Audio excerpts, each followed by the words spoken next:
Pronto para mais um vídeo? Ó, toda segunda, quarta e sexta nós temos uma entrevista diferente aqui, com temas variados. Só lembrando você, se inscreva, curta, compartilhe e aperte o sininho. Fique sabendo, depois da vinheta.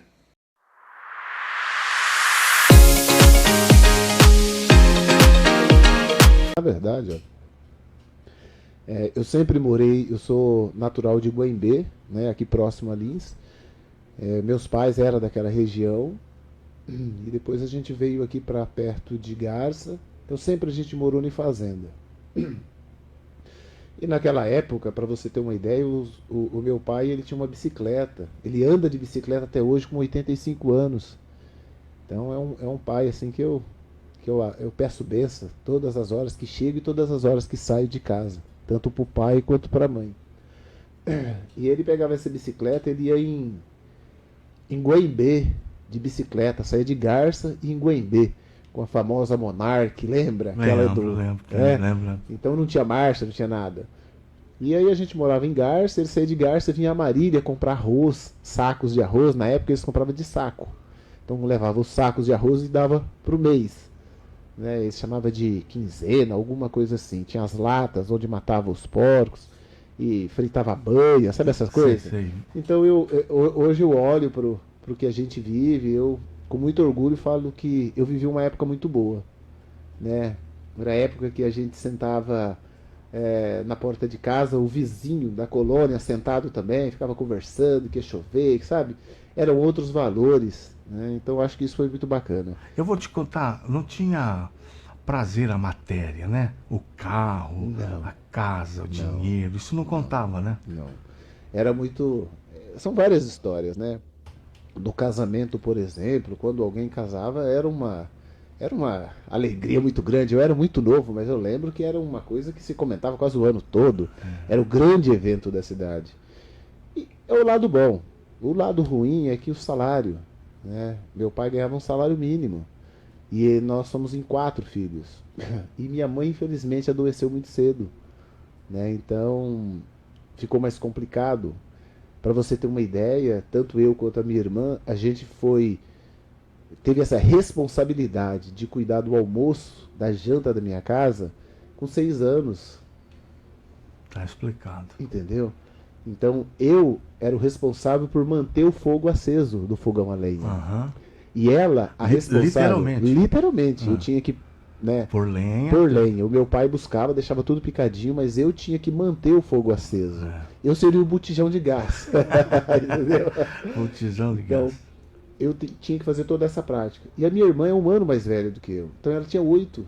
Ela tinha que cuidar ali sabe? Pai. Aí a comida saía sem sal, queimava o arroz, mas era o que a gente tinha, né? E a gente sempre teve uma coisa que eu defendo muito, que é a estrutura familiar.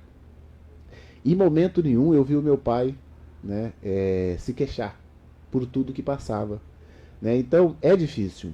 Aí você faz uma comparação, vamos fazer uma analogia. Você casa, você tem a sua esposa, você tem 32 anos e ela tem 31. Ela fica doente, vai para uma cama. Você trabalha o seu dia inteiro, um trabalho estressante que hoje visa-se muito lucro. Você chega à tarde, você convive com isso com 1, com 2, com 3 anos. A partir daí, né, já ouviu dizer, tô por aqui, não aguento mais, não aguento. É constante. É constante. Mas eu vivi uma época em que meu pai agradecia a Deus todos os dias por isso, porque tinha uma família, né? Minha mãe, mesmo com as suas dificuldades, que minha mãe ficou por 6 anos acamada, ela teve a família. Os filhos não conseguiam fazer nada, mas em momento nenhum, o pai, como espelho, como um esteio da casa, refletia aquilo pra gente. O meu pai trabalha, traz comida, né? Faz o dever de pai e está contente. Porque eu, como filho, um dependente, porque nós aprendemos isso muito cedo. Né? Porque são valores que nós aprendemos muito cedo. Meu pai me ensinou isso a todos. Se você quer alguma coisa, você tem que conquistar. Se você não tem, você está vendo aquela manga? Sim, pai, estou vendo. Não está no nosso quintal. Está no quintal do vizinho. Está aberto. Não. Você vai pedir. Se ele autorizar, você vai pegar. Se ele falar que depois eu colho, você espera. Então a gente começou a aprender que a vida não é assim, do jeito que eu quero. Ela tem regras e tem que ser seguida. Então, de onde eu vim, Rose, a gente tinha mais ou menos essa concepção, né, do que pode e o que não pode, o que eu devo e o que não devo. Então, a estrutura familiar, para mim, foi muito importante. Por a formação do teu caráter, né? Foi a formação do meu caráter. Né? Então, acho que... E quando se fala em formação de caráter também, já pegando, né, que a gente está falando dessa coisa bacana, é que muitas pessoas não tem muito aquele amor, né, ao tato. Porque é uma coisa também de infância, você pode notar que eu tenho expressão fechada, né? E isso a vida dura que você teve? É uma característica de criança. Sabe por quê? Porque não somos de ferro, né? Em algum momento da minha vida, você se retrai. Sabe quando você não quer ofender uma pessoa com palavras? Né? Eu li um livro que chama O Corpo Fala. Não sei se você já ouviu falar. Li também. Então, é uma forma de retração. Então, quando você olha para mim, por exemplo, você chega numa festa, você olha para uma pessoa sentada, cara fechada, abaixo. Bom, ele não está bem, deixa ele ali. Mecanismo de defesa. Um mecanismo de defesa. Então, isso eu desenvolvi muito cedo e carrego isso até hoje. Eu lembro, quando eu tinha 9 para 10 anos, isso daqui, ó, tá vendo que eu tenho quando eu fecho? Eu ficava assim, criança com embirradinha. Uma prima minha falou, olha, não faz isso com o seu rosto. Não fica com essa feição, rosto fechado. Eu falei, por quê? Porque isso vai... Sabe, ela falou... Vai criar marcas e tal, e a má impressão que fica também. A impressão?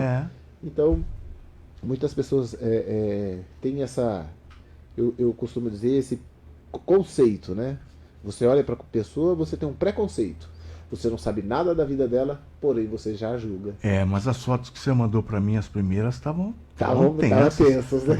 Eu falei, mas eu conheço o Tato. Não conhecia diariamente assim, mas ele é alegre. Eu falei, pô, Tato, cadê o sorriso? Cadê o sorriso? Aí eu mandei a segunda, os caras poxa, aí ficou outra coisa, outra apresentação. Ó, a gente vai fazer um rápido intervalo aqui. A gente volta daqui a pouquinho com mais bate-papo com o Tato. Está aberto a Onda Frequência e também o WhatsApp 981026053 e a Onda Frequência para você fazer perguntas no Facebook, tá ok? O Tato está aqui, vai responder para você os questionamentos que você tem aí. O Tato já fez bem para várias pessoas, a gente sabe disso, e a gente vai discutir sobre isso também no próximo bloco, por que não? Daqui a pouquinho a gente volta. Muito bem, já estamos de volta com Fique Sabendo. A gente está batendo papo offline aqui. Para você que está pelo Facebook, dá para perceber que a gente conversa pra caramba aqui. E a gente estava conversando sobre família, o quão importante é a família. Família hoje se dispersou bastante, né? Eu não gosto de jogar o lado negativo das coisas para a vida, né? Como eu te falei anteriormente, eu não gosto de enxergar o lado negro da vida, o lado cinza, o lado muito ruim da coisa. Eu gosto de ver o cara que está estudando engenharia, que está na NASA, que está fazendo num instituto de farmacêutico, criando remédios. Eu gosto de olhar esse lado. Bom, mas aí tem a ver muito com família, né, cara? Família. Você falou aí que o teu pai falava, tá vendo aquela manga? Se o cara deixar, você pega. Eu já pulava o muro, eu já pegava abacate, pegava tudo. Mas a família é importante, é o esteio mesmo, né? Sim, é o esteio. Eu acho que... Eu tenho certeza, né? A primeira convivência social que a gente tem é a família, né? Então, primeiro você tem o convívio social com o pai, com a mãe, com os irmãos. Tem as pessoas que por uma fatalidade ou até mesmo por uma questão, né, conjugal que não deu certo, os pais têm que estar atentos a isso, né? Acompanhar de uma forma que seja um pai e uma mãe presente, né? Porque eu sempre falo aos meus amigos, né, em discussão, assim, quando a gente está batendo, discussão não, em um bate-papo com os amigos ali sentado, há uma discussão ampla, né, de alguns assuntos, e aí, às vezes, né, o pessoal comenta a respeito sobre a questão hoje da versatilidade, né? Eu não sei se seria versatilidade ou de modernidade As pessoas hoje já casam pensando, olha, se não der certo, cada um pro seu lado. Então não casa, né? Então não casa. Sabe por quê? Porque após o casamento vem uma criança. A responsabilidade de você ter um filho, uma filha é muito grande. É um laço que vai ficar ali pro resto da sua vida. É um ser humano, né, que você está trazendo ao mundo. Então você tem essa responsabilidade, né? Então eu acho que quando você tem um filho, né, você tem que orientar da melhor forma possível. Você tem que estar presente. Eu não consigo porque eu trabalho muito, então não tenho filho. Né? Se for para você constituir uma família, repense, né? Repense, né? Casou, se você tem uma família, se você tem um filho, né? Volto aí saindo um pouquinho do foco, mas tocando que não é o meu objetivo. É livre de escolha de cada pessoa.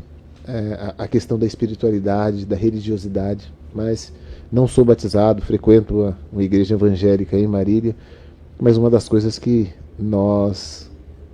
que eu defendo, o que Deus uniu, o homem não separa.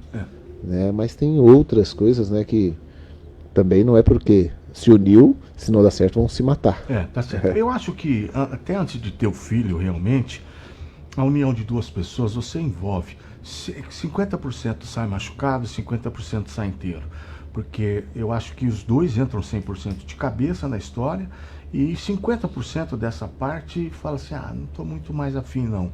E vai deixar a outra sofrendo ali machucada. Sim.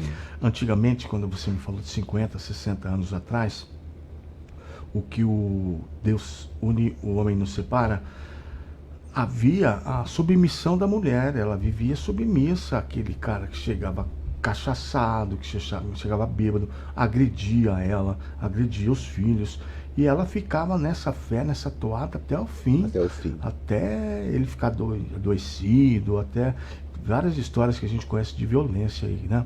Sim. Mas ela ficava até o fim porque era uma instrução familiar e a espiritualidade era muito mais forte do que é hoje, né?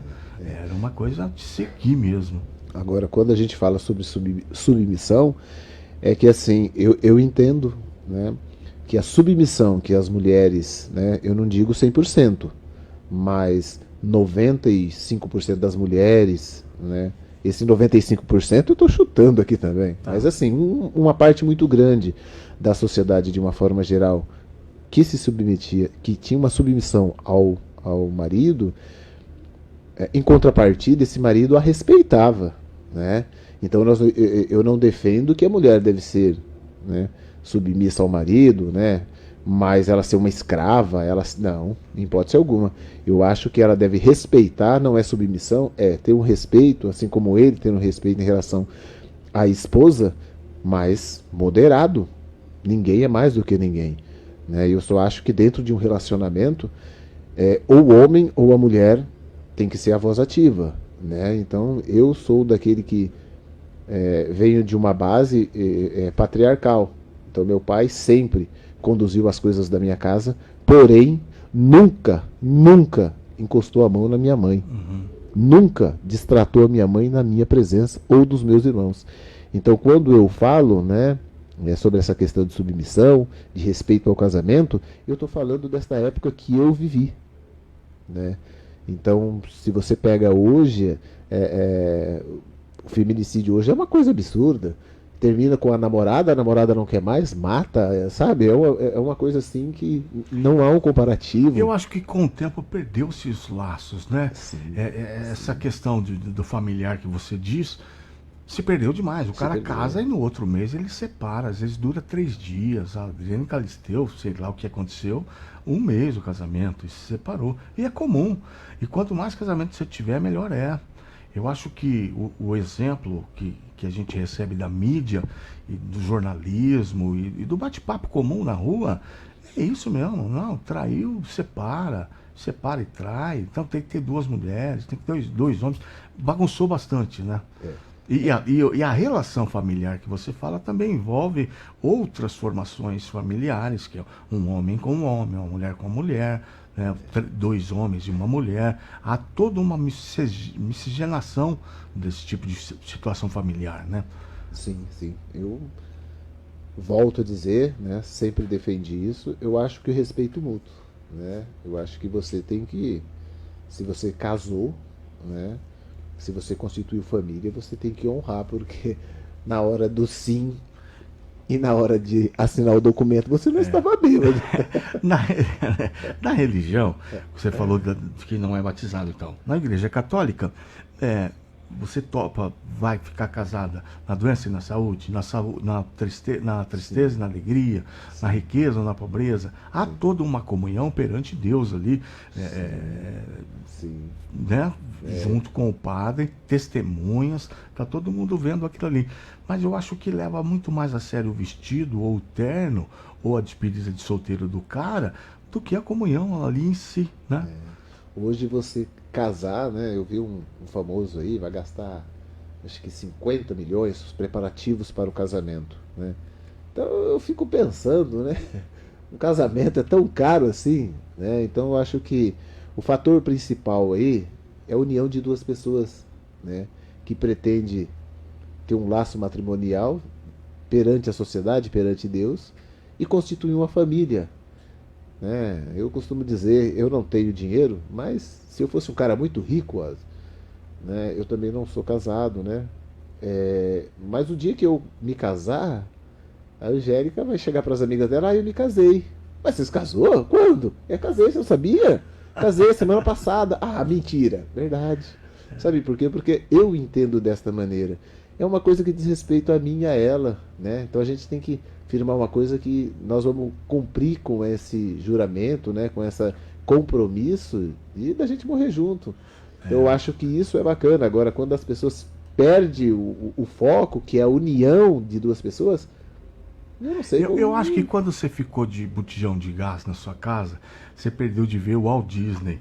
Porque o Walt Disney é responsável por esse casamento da princesa com o príncipe. Isso é essa parte. É uma fantasia que se vende. Exato. Porque você está falando de casar, as amigas vão saber na hora ali e Sim, tal. sim, sim. As pessoas, quando eram tribais, se uniam ali, faziam festividade na tribo ali mesmo, e só.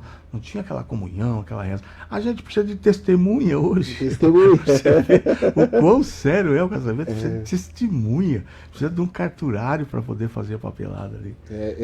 Você falando agora dessa testemunha disso, eu assisti, não sei se você teve a oportunidade de assistir um filme já tem um certo tempo, né? Deve ter uns 15, 16 anos. Chama Coração Valente, Não assisti. de Mel Gibson. Mel Gibson. Então é muito bacana quando ele se casa com aquela moça, né? Que os lords, né, baixam um decreto na qual, em todos os casamentos, né, a noiva deveria dormir com um comandante, né, lá do exército. E o Mel Gibson conhece, se apaixona por uma mulher de uma vila, né, que ele a conhecia desde criança, e ele se casa exatamente do jeito que eu estou te falando, com a presença do padre, né? Fizeram uma coroinha lá de mato, colocou na cabeça um anelzinho de mato, então ali se construiu Simbolicamente, né? simbolicamente.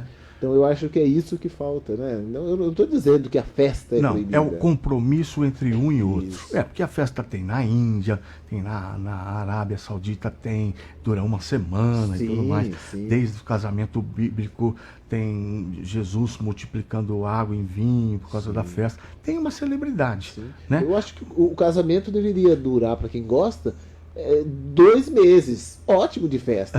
Só que acabou a festa, o casamento continua. Não é pro casamento Aí é parar. que tá o segredo, né? É o casamento continuar. Exato. Porque acaba o casamento, ficam as contas, as dívidas. E aí começa a brigueiro total. A gente está falando de família aqui. Eu quero entender com você como é que começou esse teu dom, poxa, de cuidar de pessoas assim, anonimamente, de se doar para pessoas assim. Foi da época da tua mãe? Como é que rola isso? Antes disso, tem uns recados aqui, ó. A Rosane Rodrigues está falando: Tato é fera.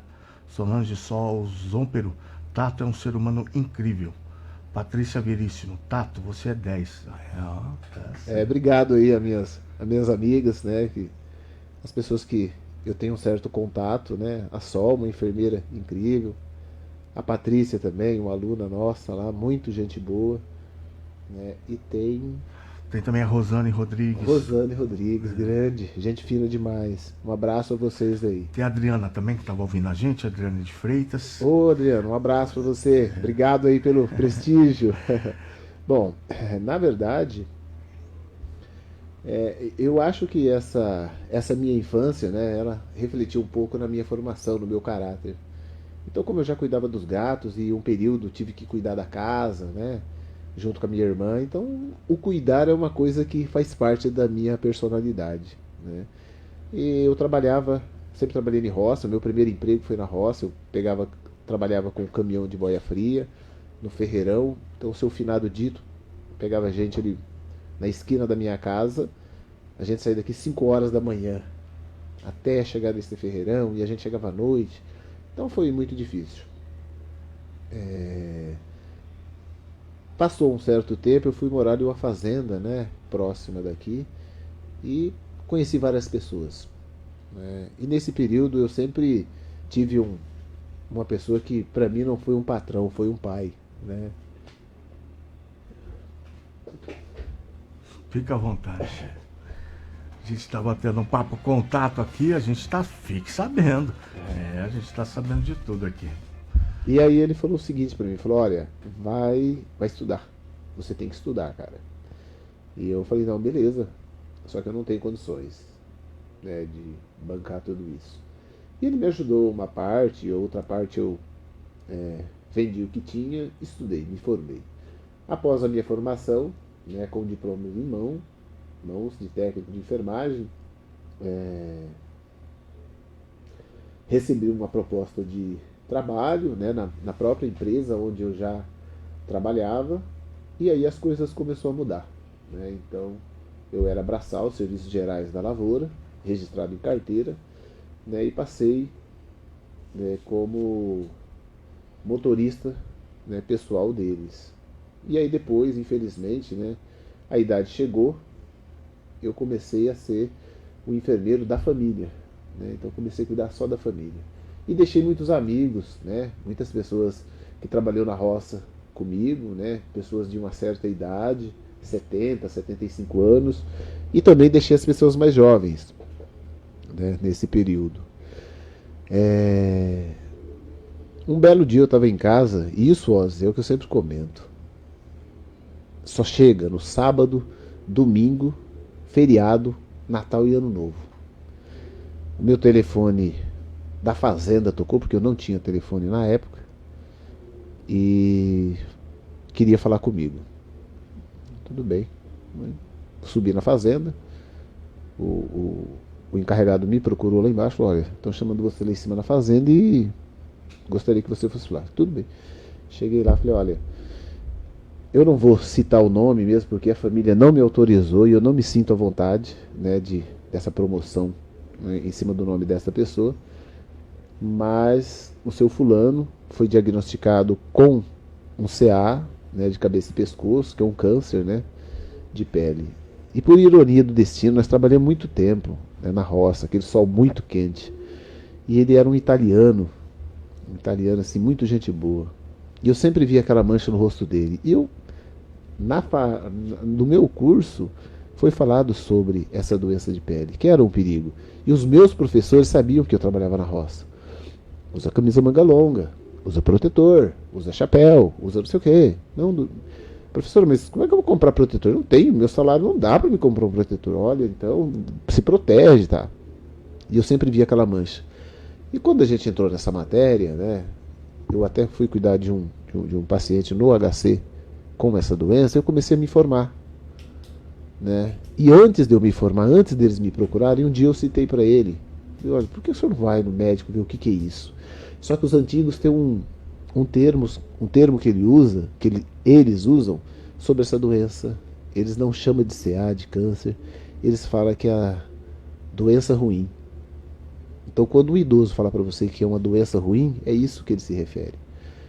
Então, ficou naquilo. Ele não cuidou. Quando ele cuidou, se alastrou uma mancha próxima aqui à mandíbula, entre a orelha, o lóbulo da orelha e a mandíbula, né? Ela tinha se ramificado. Ele fez uma cirurgia de 52 pontos. Pegou da orelha, abriu até próximo ao peito, onde estava todo se ramificado. Bom, aí foi uma luta de quase 8 anos. Infelizmente, nós o perdemos, né? Aprendi muito com ele, né? E foi daí que surgiu essa coisa de querer ajudar, né? Eu convivi com ele, e a cada vez que eu o ajudava da minha maneira, com os meus limites, eu sempre via um grau de satisfação, né? E na vida a gente tem que valorizar algumas coisas. Eu fiz uma cirurgia eu não lembro o ano correto. Eu fiz uma cirurgia de joelho, eu tenho valgo, né? Então eu tenho os joelhos tortos. E eu tive a ajuda de algumas pessoas para me levar no banheiro, que eu fiquei todo enfaixado, né? Então eu vi, sabe, quando você se sente impotente e alguém te ajuda, é uma coisa assim, é um sentimento de gratidão muito grande. E eu costumo dizer que gratidão não se paga, porém não se recebe, né? Então o meu pagamento, né, eu vi todos os dias, quando eu falo todos os dias, é sábado, é domingo, é Natal, é Ano Novo, né? Eu estava ali presente. Mas o grau de satisfação que essas pessoas nunca, às vezes não falava, mas só o olhar já dizia muita coisa. Então isso me identificou muito. Tá certo. A gente está ouvindo o Tato aqui, não fique sabendo. A gente vai para um rápido intervalo comercial. Tá emocionante mesmo, tá bem bacana essa quarta-feira. Patrícia Veríssimo, Tato, você faz um trabalho maravilhoso. Parabéns, Deus abençoe muito. Lá do recado aí, ó. A gente volta daqui a pouquinho. Liga aí para tua irmã para ela ligar aqui na Onda Mix, que o papo tá bacana. Estamos de volta com Fique Sabendo, o último bloco, hoje dia 8 de maio, meio-dia e 44, para você que ligou o rádio agora e tá sabendo aqui a história do Tato. Tato, eu vou mudar um pouquinho do tema, porque tem um outro lado, uma outra formação tua que é bastante interessante também, que a gente teve pessoas aqui que falaram sobre isso, que é sobre dependência química. Você teve experiência com isso também, e a dependência química é uma coisa muito séria mesmo. Dependência química eu entendo álcool, cocaína, crack, todo tipo de droga que está sendo lançado hoje quimicamente, né? Lançado quimicamente. Ontem eu estava no dentista e tava um cara do meu lado, falou, pô, você tá bem e tal, como que você tá? Eu tô jóia e tal. E o cara era dependente químico, cara. Ele comprava de quilo de cocaína. Ele saía para trabalhar com um frasquinho de 5 gramas durante a manhã, e até o almoço tinha acabado, levava mais 5 gramas e cheirava isso tudo. E ele era considerado quase como traficante, 1 quilo de cocaína, você imagina falar que é para uso próprio, né? E ele disse que deixou a droga, ele ficou internado no hospital ali no André Luiz, em Garça, e disse que conseguiu se livrar da cocaína. Eu achei bacana a atitude dele de ter tentado isso. Você teve experiências em hospitais também? Tive. São experiências, né? Aí já mudam um pouco o foco, né? Tive experiências que acho importante, né, para um profissional da saúde que lida com essa questão, né? E 90% dessas, né, vivências não são boas, né? Então você vê pai, você vê mãe, você vê irmã, namorado, filhos, né, que não são usuário, né, mas a gente chama de codependência, né? Então eu não uso coca, mas a minha esposa usa, então eu sou aquele cara que sofre, que chora, né? Então é muito complicado. As vivências que a gente teve, ela vai de garotos de 13 anos que fumou um simples cigarro de maconha e que teve um surto, né? E o diagnóstico do psiquiatra foi clássico à família e ao corpo de enfermagem. Ele nunca mais volta, né? Então é uma fatalidade, né, Oz? Igual a gente estava dizendo aqui nos bastidores, eu comentei com você. Né, às vezes as pessoas vão ouvir essa fala minha aqui, imagina, já fumei, não tem nada disso. Não é assim não. Cada organismo reage de uma maneira. Você vai a um médico, você tem o quê? Você tem uma infecção. O médico prescreve para você. A medicação é para você. Aí eu tenho a mesma infecção, eu não posso, por tabela, tomar a sua medicação. Pode ser que dê certo, né? E se não der? E se você tiver alergia algum dos componentes desta medicação? E aí? Vai dar erro. Entendeu? Então, quando eu falo sobre esse caso, né, algumas pessoas ficam meio assim, falam, mas será? Eu acho que sei não, acho que isso daí é meio que balela. Você fala sobre a sua experiência que você Sim, teve, né? é uma experiência na qual eu convivi com ela, né? Então, foi uma experiência assim muito, muito dolorida, porque essa mãe chorava demais.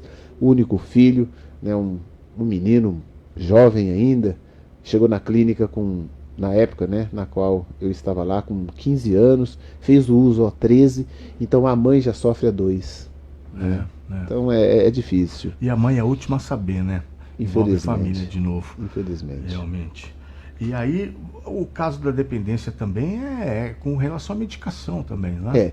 Tem uma coisa também muito interessante que eu gosto de falar, né? Quando você está falando aí, vamos falar sobre, né, sobre drogas e tá. Eu costumo dizer para as pessoas, né? E isso é um conceito que define bem o que é droga. É tudo aquilo que te traz sensação. A cerveja é uma droga. Hoje, se você pegar as estatísticas, o álcool hoje é um problema muito sério. Hoje ele é um problema social, né?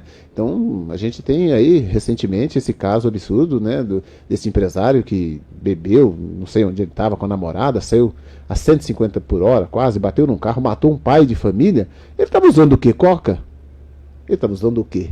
Álcool que ele tomou no barzinho, entendeu? É uma coisa lícita. A polícia, as autoridades, tá lá o cara, né, com o Porsche parado tomando 1 litro de uísque. Não pode fazer nada, né? Então, quando eu falo sobre estrutura familiar, sobre uso de drogas, envolve isso, né? Então, o cigarro também, né? É uma droga, né? Então, são duas coisas. Eu tomo uma pinga, né? Eu vi um relato de um usuário na clínica. A gente tem os chamados grupos, né? Que chama os TO, que é a terapia ocupacional. Então a gente faz as reuniões e depois cada um é designado a lavar o banheiro, a lavar a louça, não sei o quê, a ter uma função, né, a ter uma obrigatoriedade dentro da comunidade terapêutica. Eu costumo dizer que o cara vai e começa a beber pinga, caipirinha. A famosa caipirinha com os amigos, aquela coisa gostosa. Aí tomou 3 anos caipirinha. Não, 3 não, menos, né, 6 meses. Todo dia o cara amanhece de ressaca. Aí vem um inteligente, eu chamo de inteligente. Um inteligente com orelhas de abana, que na verdade é o burro. Não, rapaz. Fuma maconha, cara. E você vai fumar maconha, no outro dia você amanhece melhor, amanhece bem, não vai amanhecer de ressaca. Só que os estudos, né, comprovam isso, né? A maconha, ela deprime. E aí o que acontece? Começa a bater depressão. Aí vem o segundo inteligente. Não, rapaz, a maconha deprime. A coca, ela dá um êxtase muito alto. Então o que a gente vai fazer? Na época eles fizeram, né, o chamado merla. O que é a merla? É a coca misturado com a maconha. Enrola e fuma. Aí você não vai ficar nem com pico de euforia e nem com depressão. Você vai ficar estável. Só que a partir daí é uma porta para você experimentar outras drogas. Só que a partir daí isso dá uma ressaca moral também. Exato. Então quando você entra neste mundo das drogas, é um caminho sem volta. E começou pela caipirinha. E o cigarrinho de maconha. Pelo cigarro que você fuma. É igual. Eu já ouvi isso na clínica. Rapaz, eu fumava, né? Na época, eles fumavam muito todo Marlboro, Hollywood, Plaza. É a mesma coisa. Só que você segura. A sensação é muito gostosa. Então são coisas que, apesar que eu vou te falar uma coisa. É o que você disse, droga pra você é o que causa sensação. O cigarro causa sensação, né? A pessoa fala assim, eu vou fumar porque eu tô estressado demais, isso daqui me desestressa. Pode ser um fator psicológico, mas age no corpo dele daquela forma, né? Sim. Assim como tem muitas pessoas que trabalham o dia inteiro, né? Bons profissionais. Cara, trabalhei o dia inteiro, não tô aguentando, eu tenho que tomar uma. A famosa, vou tomar uma. Aí você já viu. Fim da tarde, né? Fim da tarde. E isso daí transforma-se numa bola de neve, né? Uma dependência. Sim. E outra, isso com o tempo compromete, voltando atrás no que você estava citando sobre família. Sim. Eu vou chegar. Eu estressei no trabalho, tomei aquela pinga, vou chegar em casa meio alegre, meio bravo. Porque a esposa vai dar uma bronca em você, porque você de novo chegou atrasado para o jantar. Não viu o teu filho sair para a escola. E aí já começa o ziquezira, já. Aí entra aquela historinha lá do começo, né, Oz? A estrutura familiar. Né? Então, quando eu citei que segui os passos do meu pai, porque tinha um espelho na minha frente, né? Minha mãe, mesmo doente, eu tinha uma referência. Eu tinha um pai presente, né? Um pai que torcia para cá, hoje a gente não vai comer feijão, porque não tem um pouquinho de arroz com um pouquinho de farinha. Mas, entendeu? Sempre se manteve ali. Agora, uma criança em formação. E as crianças hoje nascem, na minha época, né, quando eu era 10 anos, criança fechava o olho, demorava não sei quanto tempo para abrir esse olho, o cabelo nascia. Hoje não. Criança já amanhece, já nasce olhinho aberto. Já fala inglês. Opa, e aí, beleza, vamos andar, entendeu? É diferente as coisas. Então, hoje uma criança, ela absorve muito cedo. Agora vê o pai discutindo com a mãe, o pai bêbado. O que o papai tem? Não, ele tá vomitando porque ele comeu. Mas todo dia, papai. Você não engana. Você entendeu? Você não engana. Então, E aí a criança ela pode ter 2, 3, 4, 5 anos. Ela não é um móvel dentro de casa, né? Não. Ela ouve você discutindo lá no quarto. Porque ela é apegada ao pai, ela é apegada à mãe. Ela ouve você discutindo lá na cozinha. Finge que está escondido, mas ela sente a vibração dos dois, né? E aí vem o que, Ozzy? Começa a sua formação. Aí vem o que nós falamos sobre submissão. Por quê? É normal, se um dia eu casar, eu gritar com a minha mulher, dar um tapa nela, na namorada, é normal. O papai faz isso com a mamãe. E eles fazem isso com garotos na escola também, não aceita a situação. Sim. Com outros familiares, eles agem agressivamente. Com certeza. É complicado, a formação familiar é realmente difícil. Né? E um outro fator, quando a gente fala da formação familiar, é o quê? Quando há um dependente químico na família, a família toda adoece. Né? Então, nos casos lá que houve sucesso de recuperação, né, eu costumo dizer duas coisas. Né? Eu entendo desta maneira. Isso já não é uma coisa, digamos, cientificamente. Eu não posso falar para você, foi comprovado. Né? Mas pela minha vivência, se há também, mas pela minha vivência, o que leva você, né, a sair do mundo das drogas são duas coisas. Né? São três coisas que eu defendo. O primeiro é espiritualidade. Então você pode ser de qualquer religião, independente, qualquer religião, mas você tem que ter um norte. Você tem que ter que existe um Deus, né, que está acima de você e que pode te ajudar a qualquer momento. Acho que isso é muito importante. O segundo momento, que eu acho difícil, é aquele que já comprometedor com o terceiro, que é aquela coisa de amanheci. Não vou usar mais, sozinho. Tá todos contra mim, mas eu não vou fazer mais uso. E o terceiro tá ligado ao segundo, né? A estrutura familiar. Muitos casos eu vi, né? Convivi com essa situação, não próximo a mim, mas convivi no dia a dia. Parei pela minha família. Eu acho que até se inverte. Eu acho que o segundo seria familiar e o terceiro acordar e falar, eu vou parar. Sim, mas eu falo que ele tá ligado, né? Tá ligado. É porque o apoio familiar é fantástico. É fantástico. Então muitas pessoas deixou a dependência química exatamente por esta questão. Foi uma questão de escolha, né? Olha, eu vou parar pelo meu pai, pela minha mãe, pela minha família. E agora quando a pessoa fala, eu vou parar por mim, ela tem que ter esses dois fatores, né, dentro dela, guardado com ela, porque é o esteio, né? É muito difícil. E quando a dependência ela entra numa família, ela adoece todo mundo. Todo mundo fica doente. Todo mundo, é o pai, a mãe, é o cachorro, todo mundo adoece. Doente e sem grana também, né? Sem. Porque o pessoal, a família, ela gasta a fortuna que ela tiver para ver o filho curado. Isso é uma família boa, bacana também. Né? Uma outra coisa que eu quero deixar aqui, não tenho comunidade, não tenho clínica, não trabalho em clínica, faço alguns trabalhos relacionados a isso, que não é o foco meu, divulgação. Sempre defendi, vou defender as comunidades terapêuticas. né? Comunidade terapêutica é um lugar que você... eles seguem os 12 passos na entrevista. Os 12 passos são itens que quando você alcançar o último, você vai receber a alta da clínica ou da comunidade terapêutica. E o primeiro passo dos 12 passos, né, do AA, dos dependentes químicos, é a aceitação. Então você tem que se aceitar que você não é nada, vamos dizer assim, diante do seu vício. Se você chega numa comunidade terapêutica, olha, não, eu fumo às vezes. Muito obrigado, tchau. Próximo. É assim que funciona. Então... não tem desculpa, né? Não. Se as pessoas querem um tratamento, né, procure uma comunidade terapêutica, porque eu defendo, né, a espiritualidade, a família, e não o químico. De repente você vai sair de uma droga ilícita e vai para uma lícita aí. Quando você fala do AA, o AA é mais recomendado do que o NA, né? Que é o Narcóticos Anônimos. Sim. O pessoal fala sobre drogas ali, você não consegue se desligar. E o AA não, é sério mesmo. Sim. É uma coisa bem bacana. Ô, Tato, é triste, mas a gente tá chegando ao final, cara. Essa 12h58, passou rápido demais. Com você ainda, cara, eu adorei te conhecer. Bacana. Tô te conhecendo realmente hoje mesmo. Eu te via pela rua, te cumprimentava como um homem de leis e tudo mais.